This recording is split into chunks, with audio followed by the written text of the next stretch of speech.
तुम्हारा लकी समय नहीं चल रहा हो और तुम्हें गुड लकी बनना है तो मस्तक पर सोमवार की सोमवार त्रिपुंड चंदन का लगाना प्रारंभ कर दो, एकदम लकी बन जाओ। यह पक्का। आए जब कष्ट,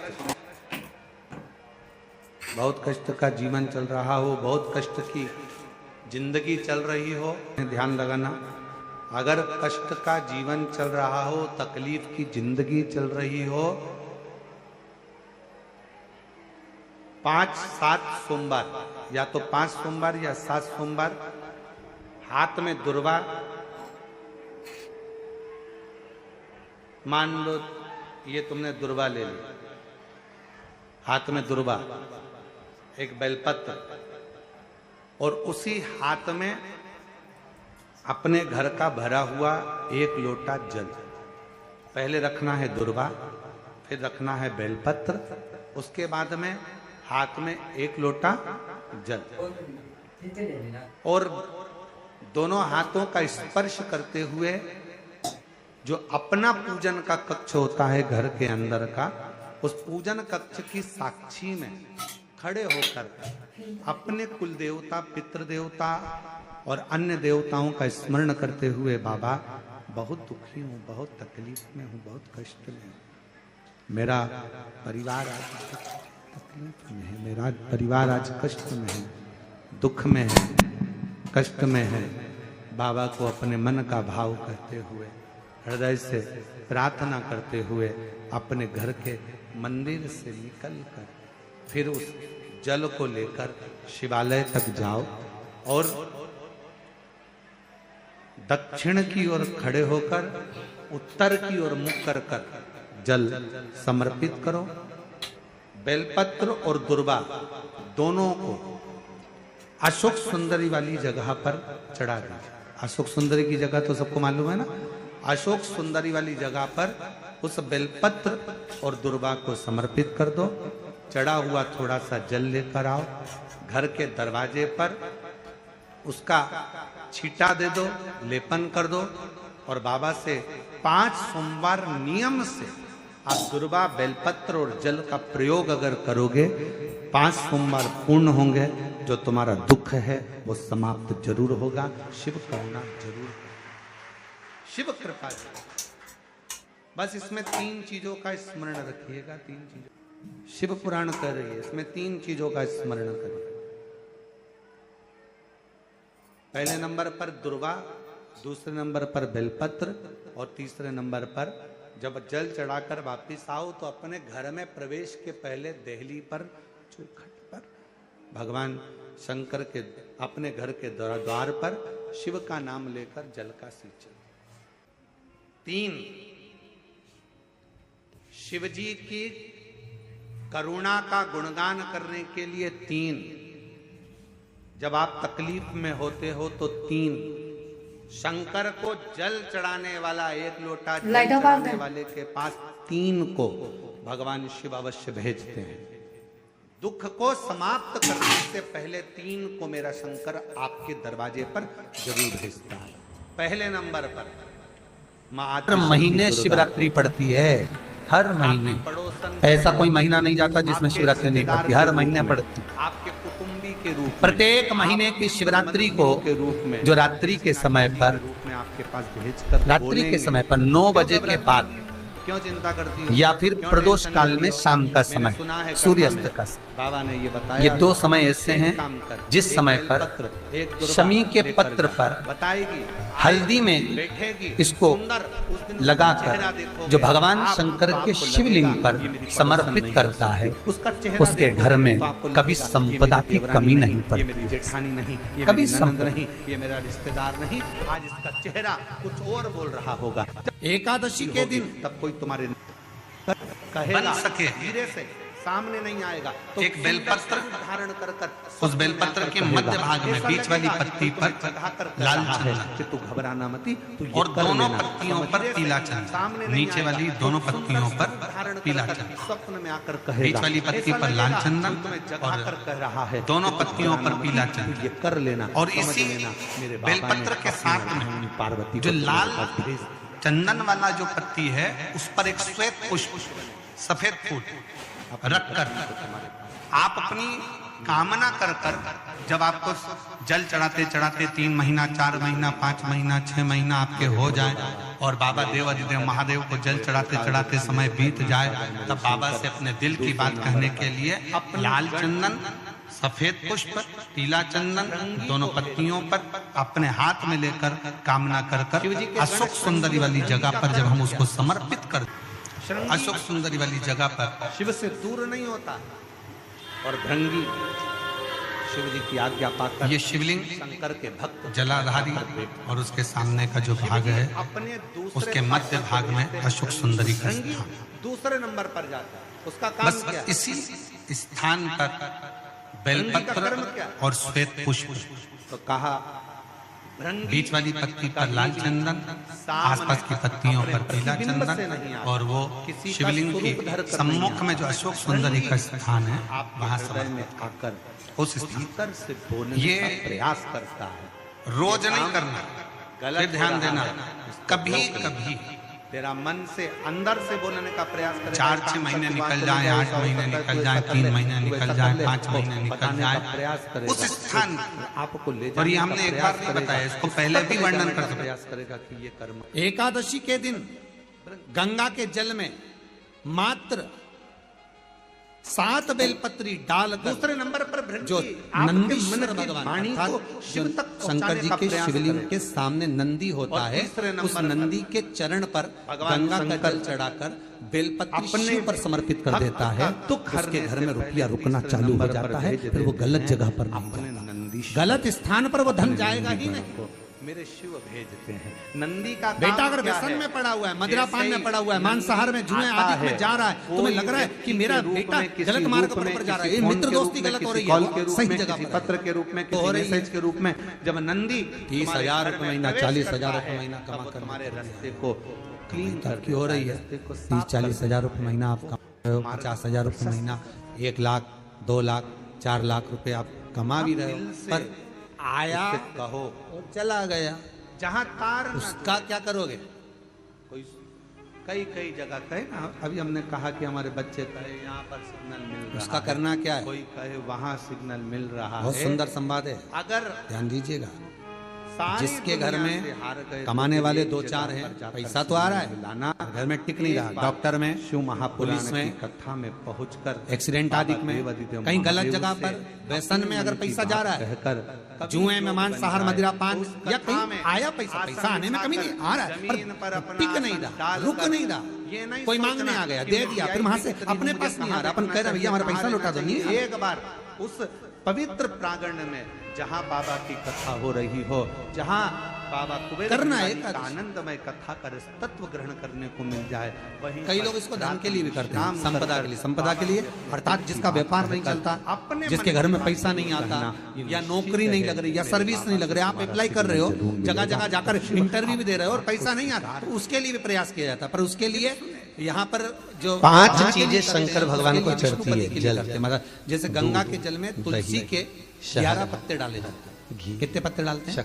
11 तुलसी के पत्ते डालते हैं और उसको किसी भी नारायण के मंदिर, 5 रामकृष्ण हमारे जीवन को सार्थक करने, रामकृष्ण, भगवान विष्णु, दूध आदि जितने नारायण भक्ति का प्रतिबिंब मंदिर में किसी भी पात्र, हमारे छोटे से पात्र, घर से रोग, बीमारी, तकलीफ, नौकरी में दूध चढ़ाते ही परंतु वो रोग बीमारी समाप्त होने लगती। दही कुछ देर तक पात्र, हमारे परिवार अगर टूट रहा है, का जल, हमारा परिवार अगर टूटने की कतार पर है, 2 बेटे 3 बेटे वो भी आपस में झगड़ रहे हैं, माता पिता आपस में झगड़ रहे हैं, बेटे बहुएं आपस में झगड़ रहे हैं, तो दही आने लगे, शिव को जो चढ़ाया जाता है, पत्नी परिवार को जोड़ने का काम। देखो थोड़ा बहुत मेरा मन है शहद महापुराण की कथा हो जाए, या फिर कहीं व्यक्ति के जीवन को, कहीं ब्राह्मण भोज, साधु भोज, समृद्धि को बढ़ाने का, संत जन में, साधु जन में, तपस्वी जन में कहीं लग जाए, ये धर्म पत्नी।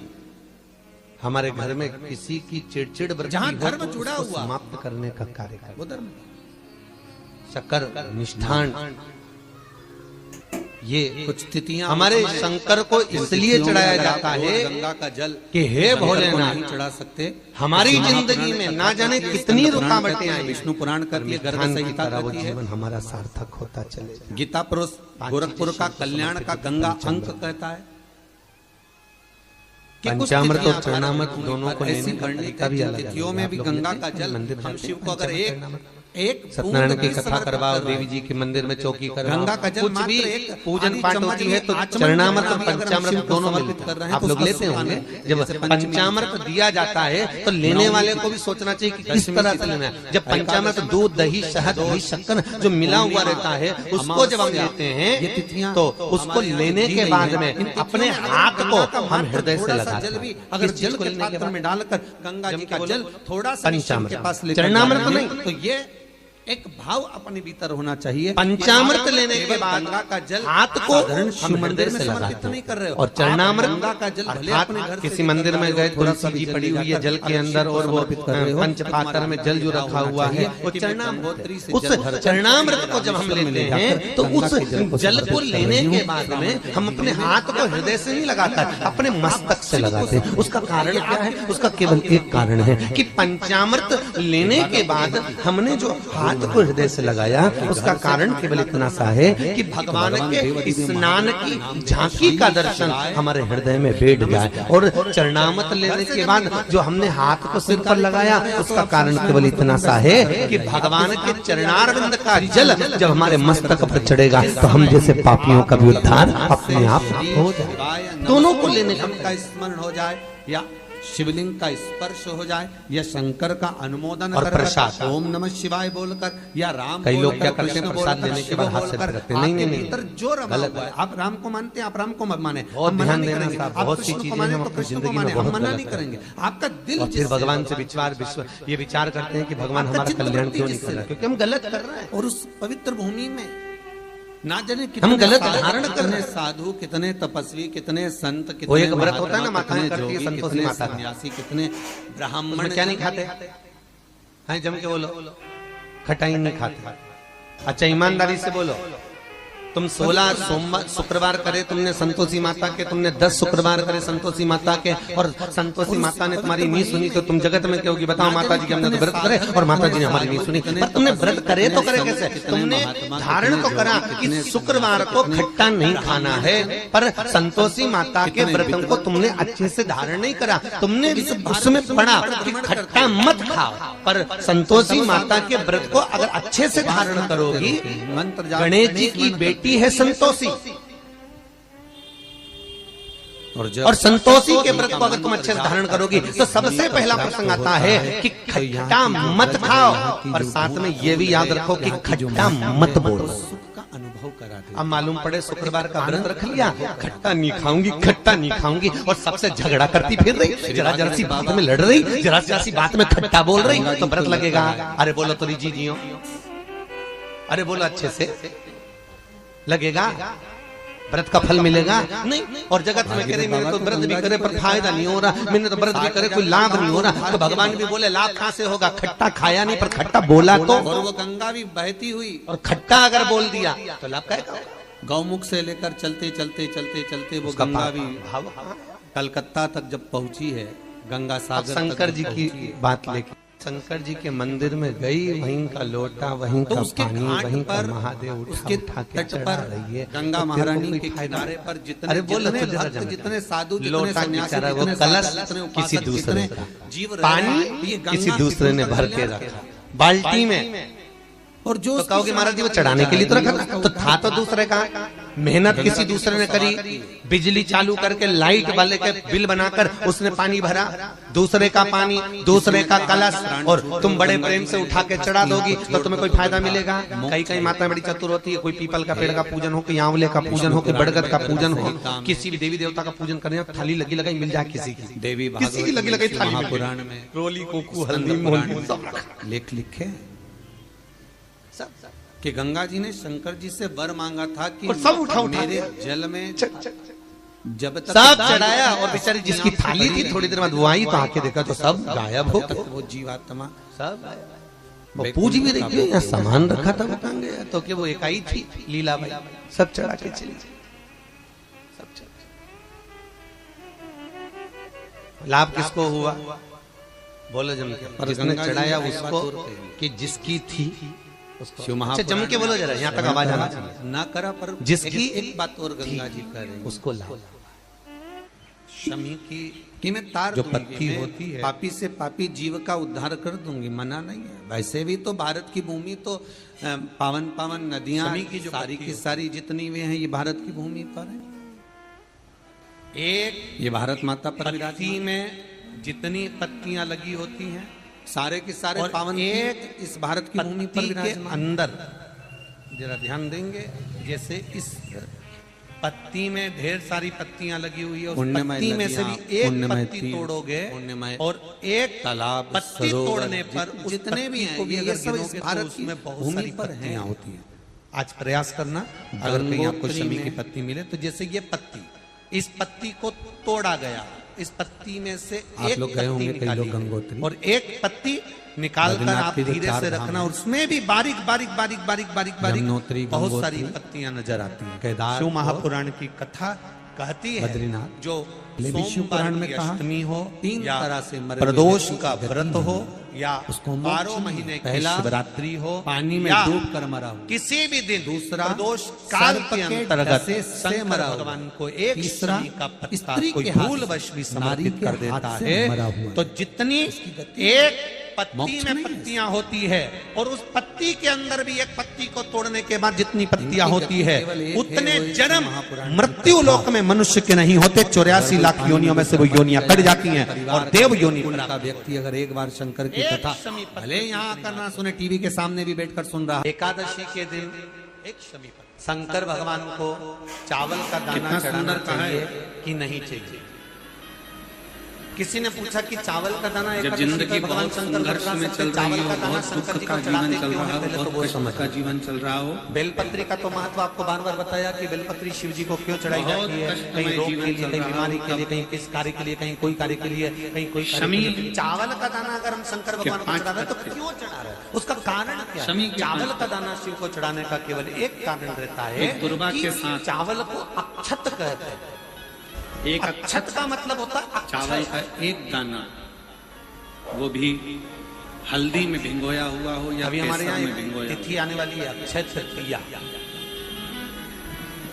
शमी पत्र, उसका मतलब क्या होता है? एक दुर्वा, एक चावल का दाना जो दिल से हृदय से जब हम भगवान शंकर को चावल का दाना चढ़ाते हैं, जैसे पार्थिव लिंग का निर्माण कर मट्टी का शिवलिंग बनाकर प्रदोष काल में मतलब शाम के समय पर शिवलिंग बनाकर उस पे जल चढ़ाते हैं, जो ये भगवान शमी का पत्र एक चल रहा दुर्गा है, और एक चावल का दाना पाठ कर रहे हो, दान कर रहे हो, पुण्य कर रहे हो, सत्कर्म कर रहे हो, भजन कर रहे हो, एक एक देव महादेव, मेरा नारायण, मेरा सत्यनारायण भगवान, मेरा राम जी, मेरा विष्णु जी, मेरा भागवत मैया, मेरा रामायण मैया, ब्राह्मण मस्तक पर तिलक लगाने के बाद चावल इसलिए लगाता है कि जैसा समय आज चल रहा है भगवान महीना को ऐसा ही समय बनाकर रखे और तो ऐसे ही चांद चांद लगाते रहो, कोई भी संकीर्तन करते रहो, इसलिए मस्तक पर चावल का दाना लगाया।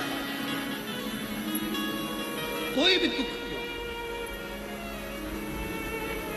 किसी भी तरह का दुख, कोई मर जाता है और ये शंकर की आराधना, शंकर की पूजन, मरने के बाद एक बहन बैठी है यहाँ, जब तक पगड़ी नहीं है, अगर हमारे घर में शिवलिंग नहीं है तब तक माथे पर तिलक, शंकर का अगर शिवलिंग नहीं है तो फिर चावल का दाना लगाया जाता है। कैसे करें? जम के बोलो जरा, बात कहना चाहेंगे अपने नहीं लगाते। किसी पंडित जी से पूछो, ब्राह्मण देवता से पूछो, ब्राह्मण देवता ये कोई मर गया और हमारा तो नियम है कि हम सिर पे तिलक लगाते हैं, चावल लगाते हैं, या पंडित जी से हम तिलक लगवाते हैं, मंदिर जाते हैं तो मंदिर में जाके तिलक लगवा के हम चावल का दाना लगवाते हैं। क्यों नहीं लगाते? उसका कारण क्या है? जब किसी के मरने के बाद 10 दिन तक, 12 दिन तक मस्तक पर तिलक क्यों नहीं लगाया जाता? 10-12 दिन तक माथे पर तिलक या चावल क्यों नहीं लगाया जाता? उसका कारण है कि ये जो समय आया है, तुम्हारे यहाँ जो कमी हुई है, तुम्हारे यहाँ कोई मर गया है, तुम्हारे यहाँ किसी के प्राण छूट गए हैं, तो ब्राह्मण इसलिए तिलक नहीं लगाता आपको, इसलिए चावल का दाना नहीं लगाता कि ऐसा दिन भगवान अब ना लाए, इसको अमर ना करे, इसको अक्षय ना करे, इसको प्रबल ना करे। आकृति की होती है तब उस समय पर ज्योतिर्लिंग का स्मरण करो और अपना कार्य सफल करो। अगर शिवलिंग मान लो शंकर का शिवलिंग हमारे पास में नहीं है, शंकर का शिवलिंग हमारे पास में नहीं है, तो ज्योतिर्लिंग रिंग की भी आप और जब चावल का दाना, तो यहाँ शिव महापुराण की कथा करी, चावल का दाना हम शिव जी को क्यों चढ़ाते हैं?